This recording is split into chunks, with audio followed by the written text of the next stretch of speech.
Good evening, and welcome. Tonight's story takes you down to the bottom of an old orchard garden on a warm and still summer evening, to walk the last quiet round of the beehives as the long day folds itself away and the bees settle in for the night, and everything is warm and golden and utterly at peace. There's no plot to follow tonight, and nothing to keep track of. There is no one to meet, and nothing to decide, and nowhere at all you need to be. The story is only a warm summer evening and a row of white hives humming softly to themselves, and the slow walk back up to a lit and waiting house. If your thoughts wander away from my voice, let them drift off down the orchard with the last of the light. And if you fall asleep before the end, you have done it exactly right. Settle in now. Find the position you sleep best in, or near enough to it. Let the bed take all of your weight, every last bit of it. There is nothing left in the day that wants anything of you. It is all done, and it is all gathered, and it has been carried safely in. Before the story begins, let yourself settle. There is nothing you need to do with your body except let it be heavy. The bed is holding you. You do not need to help.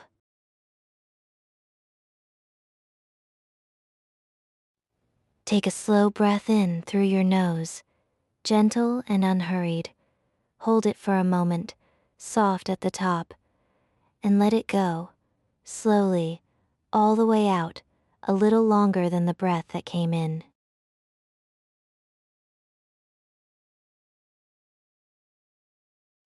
Again, breathe in, easy and low, the way you breathe when no one is watching, and out, long and slow, letting your shoulders sink as the breath leaves.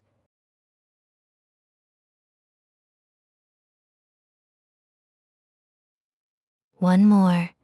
In, gently, and out, slowly, and as the breath goes, let your jaw soften, let your hands uncurl, let the weight of the day drain down through the mattress and away.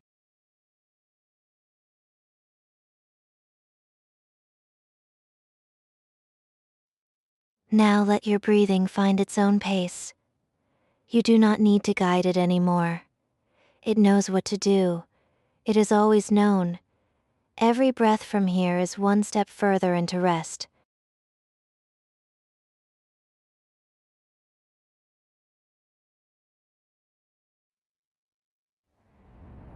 You are standing at the top of an old garden, on a warm, still evening at the very end of summer, looking down a long slope of orchard toward a row of white beehives that catch the last of the sun.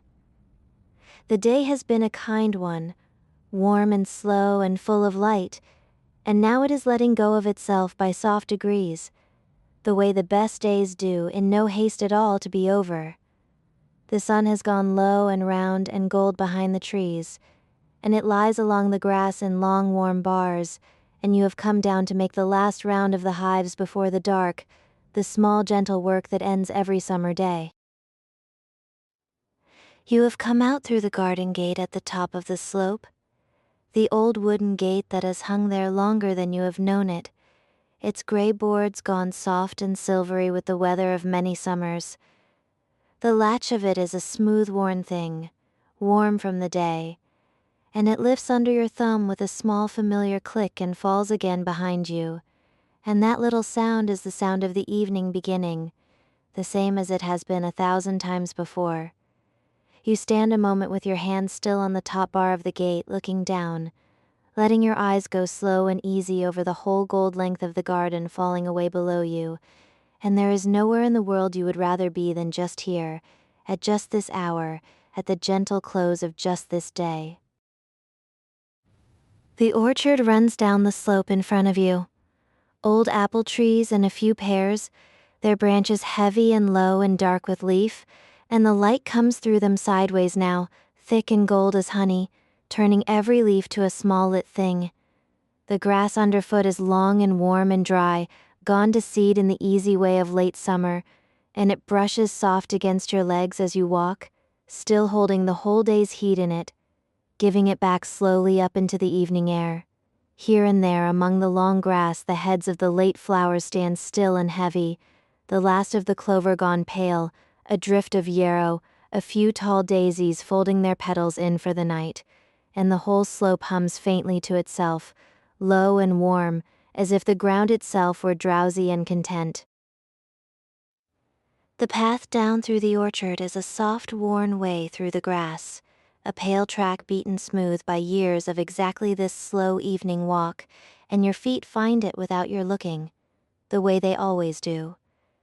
The earth of it is warm and dry and a little dusty, and it gives gently underfoot, and each step you take stirs up the small sweet smells of the garden at evening, warm grass and warm earth, and somewhere the green clean smell of an apple leaf bruised soft beneath your shoe.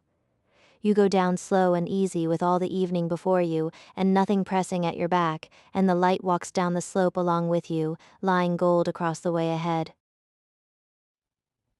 The hives stand in their row at the bottom of the orchard, where the slope levels out and the ground is warm and sheltered. 6 of them, white painted and patient, each one a little stack of boxes with a sloped roof, like a small white house in a row of small white houses, all facing the same warm way to catch the morning sun. The paint has gone soft and chalky over the years, and warm to the touch where the day has lain on it, and the whole quiet row of them sits in the long grass with the gold light pouring over, calm as anything, doing their slow good work, and asking nothing of you at all. A low hedge stands behind them at the foot of the garden, hawthorn and hazel grown thick and tall. A green wall that keeps the wind off and holds the warmth in, so that this corner of the orchard is always the snuggest of all, a warm sheltered pocket where the heat of the day comes to pool and lie down at evening. The hedge is dark and deep and full of small settled sounds, the last shiftings of the small birds going to roost in it, a soft rustle here and there and then stillness, and over it the first faint cool of the coming night begins to gather, though down here among the hives it is still as warm and gold as the middle of the afternoon. You go down to them slow and unhurried, and the air grows warmer and sweeter as you go, the way it always does at the bottom of the garden in the evening, where the heat of the day comes to pool and rest. The smell of it reaches you first, the smell that means the hives are near, warm grass and warm wood and the deep round sweetness of honey and wax, and under it the soft clean bite of wood smoke drifting up from the smoker you carry, cool and blue and slow. The smoker is an old friend of the evening. It is a small tin thing with a little bellows at its side, and you have lit it the way you always do, a twist of dry grass and a curl of pine bark smoldering low and gentle in its belly, and now it breathes out a thin blue thread of smoke that rises straight up in the still air and then bends, slow and lazy, and lies down along the orchard in a long soft ribbon. The smoke is cool and sweet, more breath than fire, and it tells the bees the day is ending, and they listen. The way they have listened on 1,000 such evenings, and they grow calm. The tin of the smoker has gone the warm, dull gold of long use, dented here and worn smooth there where your hand has held it season after season, and the little bellows of cracked leather sighs out its breath with a soft creak you would know anywhere, a small homely sound that belongs to this hour and no other.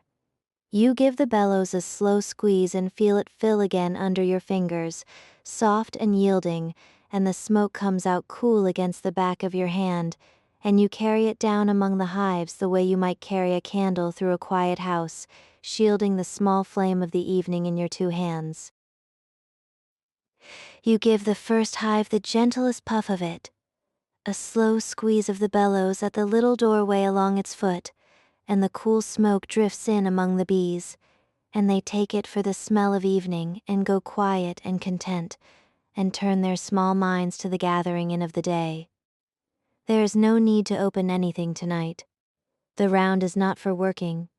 It is only for looking, and for listening, and for resting a hand on each warm roof in turn, the way you walk the hens to their roost, or count the boats in at dusk, the small kind ritual of seeing everything safely home. You have made this round 100 evenings, and 100 before that, and the hives know your slow shape and your slow ways, and there's between you and them the long, easy trust of years. You move among them the way you might move through a sleeping house, soft and sure and welcome, and they fan their wings and murmur on and pay you the great compliment of taking no notice at all. There is nothing here that hurries and nothing here that startles, and the evening has all the time there is. You rest your hand flat on the roof of the first hive, and the wood is warm under your palm, warm clear through, soaked full of a whole long day of sun and giving it back now into the cool of the evening, the last of the day's heat held in the grain. And under your hand, through the warm wood, you can feel it before you hear it. A low soft trembling, a deep and gentle hum that comes up out of the heart of the hive and into your palm.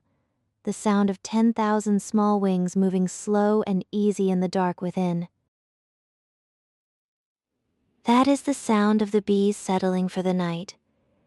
They have come home from the long, warm fields, every one of them, the last of the foragers in on the last of the light, and now they gather close in the warm, dark inside, in among the heavy combs, and they fan their wings, slow and steady, all together, to cool the hive and ripen the honey and keep the air sweet and moving through the night.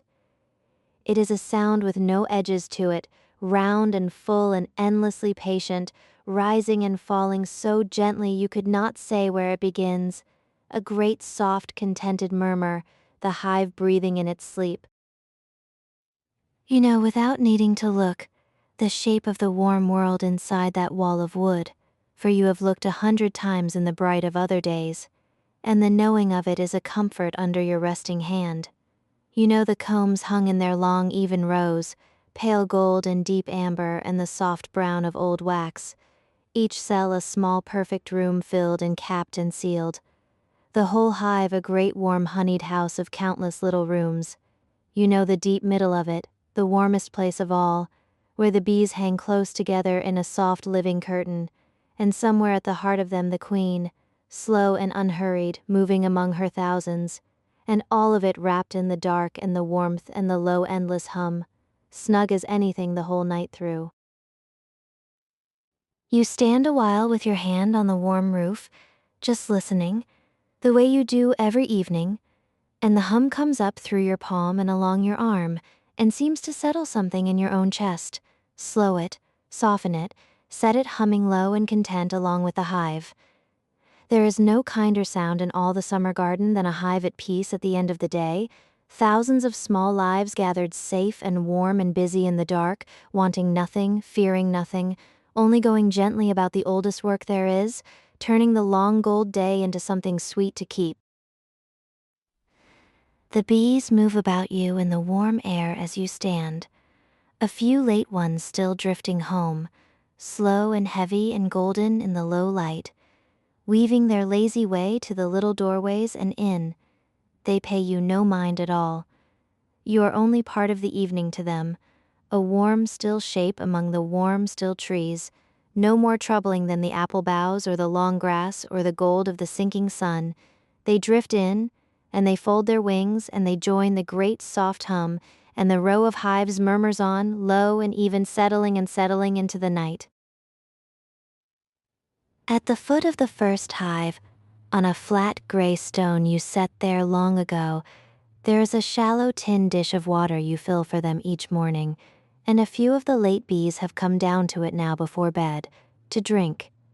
They stand at the very edge of the water on little floating rafts of cork and straw, the way they like to, and they dip and drink, slow and unbothered, and the water lies still and golden and holds the last of the sky in it, a small round pool of evening light down in the grass.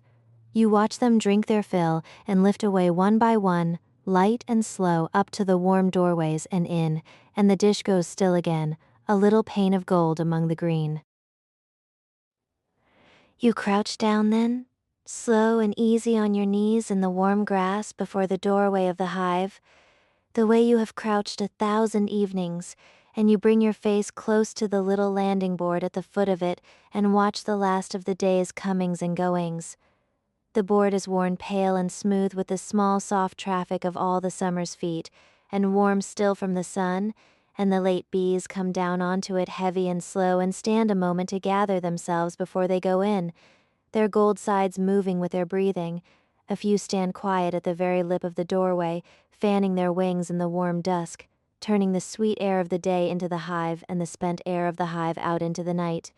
And you can feel the faint warm breath of it on your face, honey-scented and soft, the whole hive breathing slow and easy out into your cupped hands. And you stay there a while, low and still in the grass, with your eyes level with the doorway, and watch the day finish its long, slow gathering in. The last gold bee climbs the little board and pauses and folds her wings and goes into the warm dark, and another after her, and another, slower and fewer now, until the board lies quiet and the combings and goings are done, and only the deep round hum is left, rising up out of the doorway into the cool of the evening. The grass is soft and cool beneath your knees, and the wood is warm before your face, and the smell of honey and wax and warm pine smoke lies over everything, and you could stay here easily until the dark came down.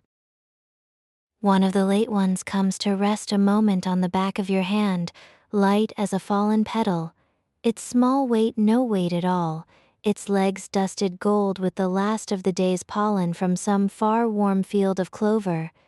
It sits and breathes a moment, gathering itself, and you hold still and let it, and you can see the soft fur of it gone amber in the low light, and then it lifts again, slow and unbothered, and goes drifting in at the doorway to the warm dark and the deep hum, home for the night with all the rest. And you stand and watch the door it went in by, and the murmur within does not change at all, only grows, by one more small content life, by one more folded pair of wings. Beside the first hive there is an old bench, a long plank of weathered oak laid across 2 flat stones, worn pale and smooth as soap by all the evenings you have sat upon it. And you could sit down on it now if you liked, and feel the day's warmth still held in the grain of it, and watch the bees come home until the light was wholly gone. You have sat there many an evening, in no haste to be anywhere, while the hum went round and round, and the dusk came down soft as a blanket over the garden. But tonight you only rest a hand on its warm, worn edge as you pass, and let the wood tell you it is there, and go on down the gentle row. You move down the row, hive to hive in the long gold light, and you give each one the same slow care. A gentle breath of cool smoke at the doorway, a flat, warm hand laid on the roof, a long, quiet moment of listening to the deep, contented hum within, and each hive answers the same warm wood and low murmur. All is well, all is gathered, all is home, and you move on, and the smoke drifts up and lies along the orchard, and the sun sinks another soft degree behind the trees. The second hive is the oldest of them, its boards a little softer, its paint a little more worn, and its hum the deepest and roundest of the row, an old low note you would know among 100. You lay your hand on it, and the warm old wood gives back its long, slow trembling, steady as a heartbeat, patient as the years, and you stand and listen to the old hive settling, and it is like listening to an old friend breathing easy in a chair by the fire. Nothing wanted, nothing said, only the quiet company of something dear that has been there always and will be there yet. The third hive is the tallest, with an extra box set on through the summer to give them room, and it is the busiest still at this late hour, a few more foragers than the rest still threading home to its doorway, drowsy and gold. You give it its slow breath of smoke and lay your hand to its high warm roof, and its hum is a touch quicker, a touch fuller, the sound of a full house gathering itself in, and you stand and feel it under your palm, glad and warm, until the last of its late ones has folded in at the door and the note of it settles and deepens and joins the rest of the row.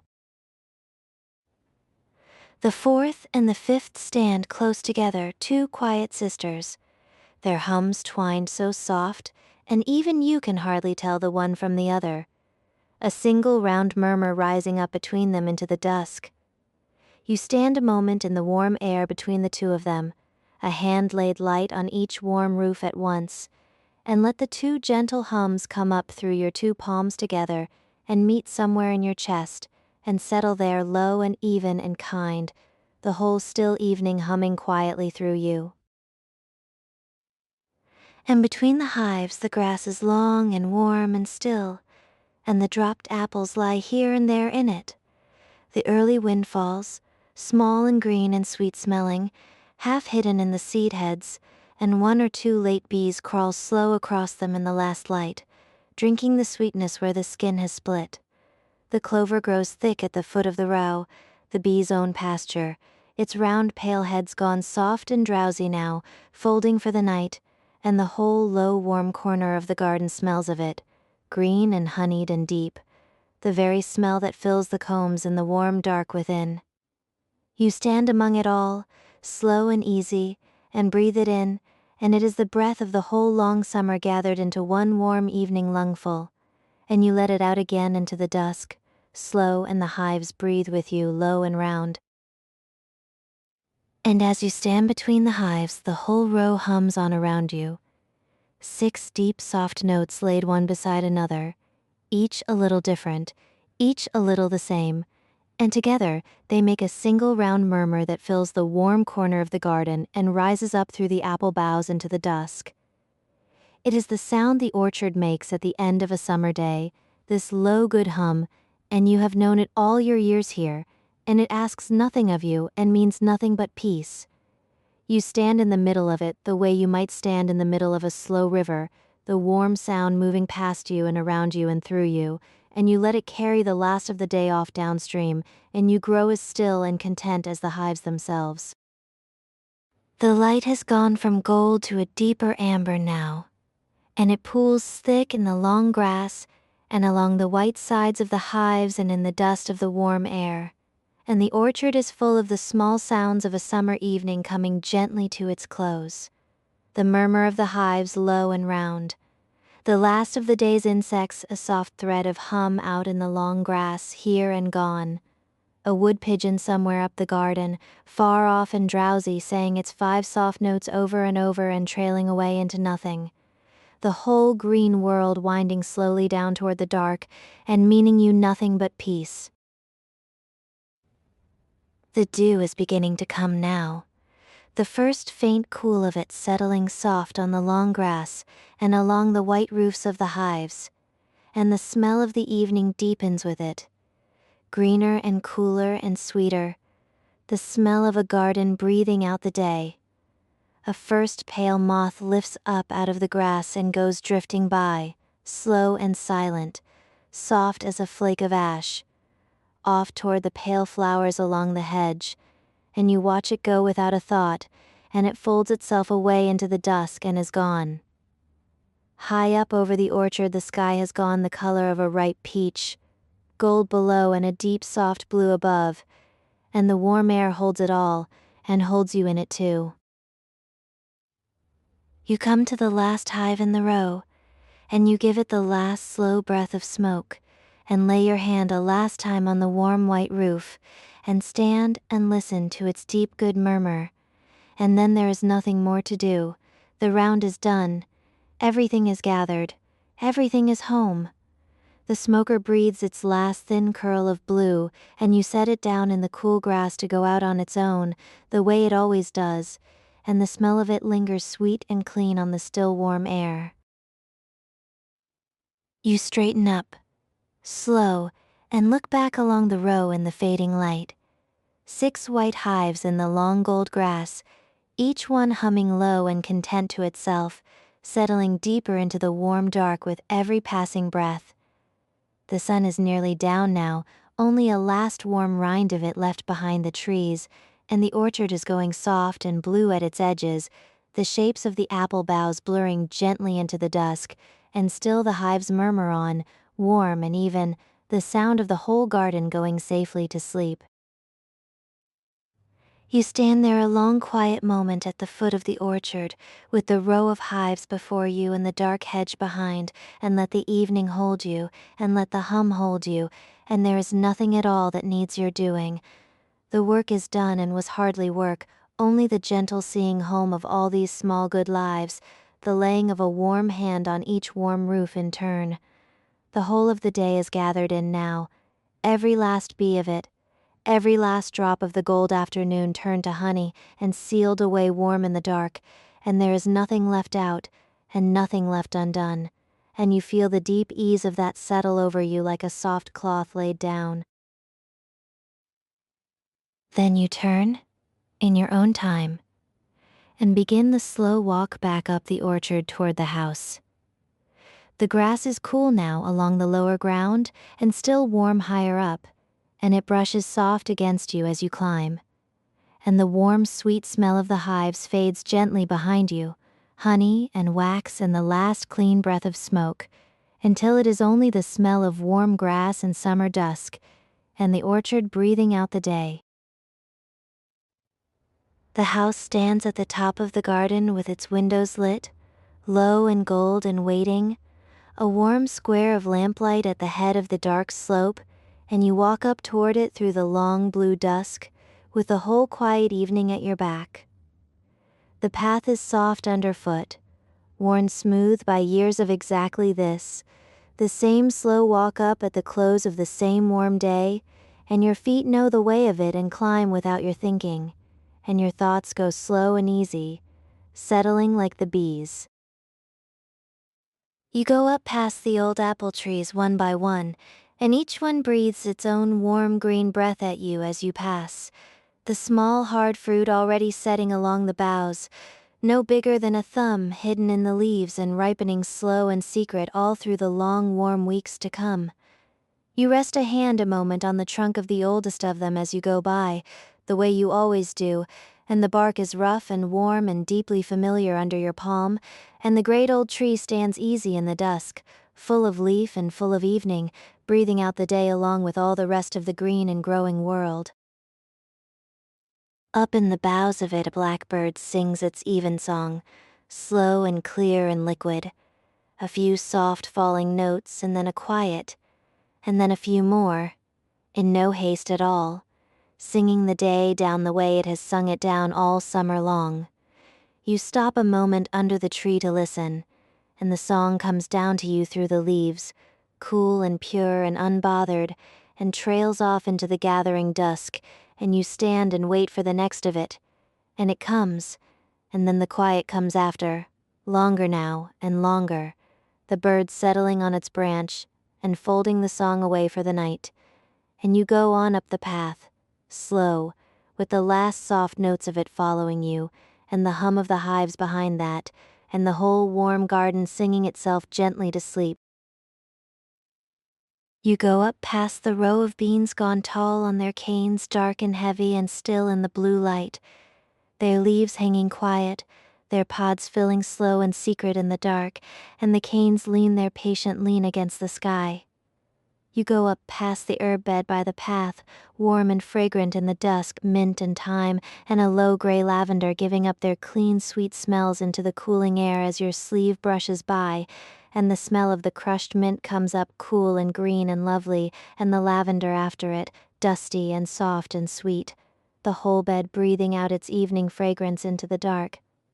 A few last bees move slow among the lavender even now, loath to leave the day, their wings gone quiet, and one by one they lift away toward the orchard and home, and the gray heads of the lavender sway a moment where they were, and then go still, and the clean sweet smell of it follows you a little way up the path and then lets you go.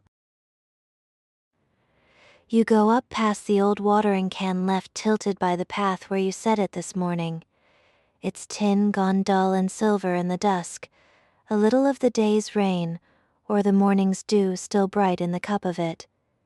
You go up past the small worn shed with its door ajar, and its smell of dry earth and dry twine and old wood drifting out, the comfortable smell of things put away and resting. The garden has done all its growing for the day and stands easy now in the blue light, leaf and stem gone still, everything full and green and quietly at rest. And you walk up through the middle of it all, slow and warm and unhurried, toward the gold of the open door. Behind you, down at the bottom of the orchard, the hives go on murmuring in the warm dark, lower now and deeper, the foragers all home and the doorways quiet, the great soft hum settling toward the long still hum of the night. You cannot see them anymore, the white of them gone blue and dim in the dusk, but you can feel them there at your back. 6 small warm houses full of sleeping life, safe in the long grass under the apple trees, and the knowing of it is a warm and quiet thing to carry up the hill.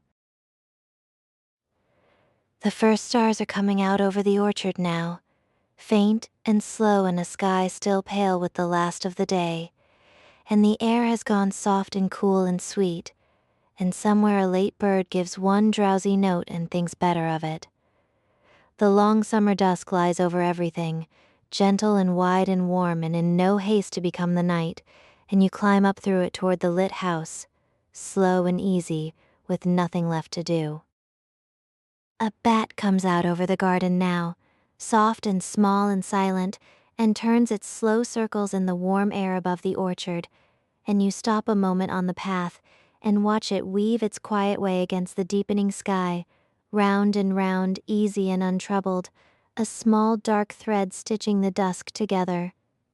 You watch it without a thought in your head, the way you watch the fire die down, or the rain run on the glass, only looking, only resting your eyes on the slow, soft going of it, and the evening holds you both, the bat and you, in its warm, wide hand.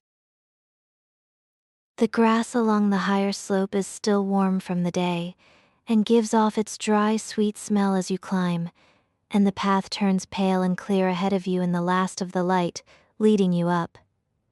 You are nearly at the top now. The lit windows of the house are close above you, gold and low and kind, and you can see the soft glow of the lamp within, lying warm across the sill, and the dark shapes of the things you know inside, all in their places, all at rest, waiting for you in the quiet. You reach the top of the garden and the warmth of the house comes out to meet you, the gold of the lamplight spilling soft across the step, and you stand a moment on the threshold and look back down the dark orchard one last time. The slope falls away below into blue and gentle dusk, the apple trees deeper shapes against the dimming sky, and down at the bottom, too far now to hear but near enough to know, the hives murmur on in the warm dark, settling, going to sleep. You wipe your feet slow on the worn old scraper by the step, the way you always do, and lift the latch of the door. The smooth, warm latch your hand knows in the dark, and it gives its small, soft click, the last small sound of the evening's work. And then you step inside, into the warm lit house, and draw the door gently to behind you, and the summer night is left to itself out there, soft and harmless and wide. The house is warm and still and dim, everything in its place, everything done, and it holds you the way the hive holds the bees, the way the orchard holds the hives, easily, kindly, without any effort at all. The kitchen is warm and low and gold in the lamplight, and the kettle on the stove still holds a little of its warmth, and the smell of the day's bread is in the air, and everything is just where it has always been, the cups on their hooks, the chairs drawn in, the clock on the shelf saying its slow, soft tick to the quiet room. You move through it slow, putting the last small things to rest, and the house takes you in and folds itself warm around you, and there is nothing left out there in the dark that is not safe, and nothing left in here undone. You make your slow way up to bed through the warm and quiet house, and the day comes off you stair by stair, and the old stairs give their small familiar creaks beneath you, one and then another, soft as the house turning over in its sleep. The bed when you reach it is deep and soft and waiting, and you lie down into it, and it takes the whole long warm length of you and holds you close. The window is open a little to the summer night, and the cool sweet air drifts in, and far off, or only in the warm hum of your own resting, you carry the sound of the hives down with you into sleep, low and round and endlessly content. The bees are home. The day is gathered. The night is warm and wide and gentle, and it asks nothing of you at all. Down at the bottom of the orchard, the hives murmur on in the warm dark. The orchard sleeps. The last of the day's warmth holds in the wood and the grass and the soft summer air. Everything is gathered. Everything is home. The bees are safe in their warm white houses under the apple trees, and you are safe in yours, and the gentle hum goes on between you all night long. The hives hum low. The orchard sleeps. The warm dark holds it all. Everything is gathered. Everything is home. Settle and rest. Settle and rest. The bees hum low. The night is warm. The bees are home. The day is gathered. The hives hum low in the warm dark. Soft and slow and warm and slow. The bees hum low. The orchard sleeps. Everything is home. Everything is gathered. Settle and rest. Settle and rest. Soft and slow. Warm and slow. The hives hum on, low and round, all night long.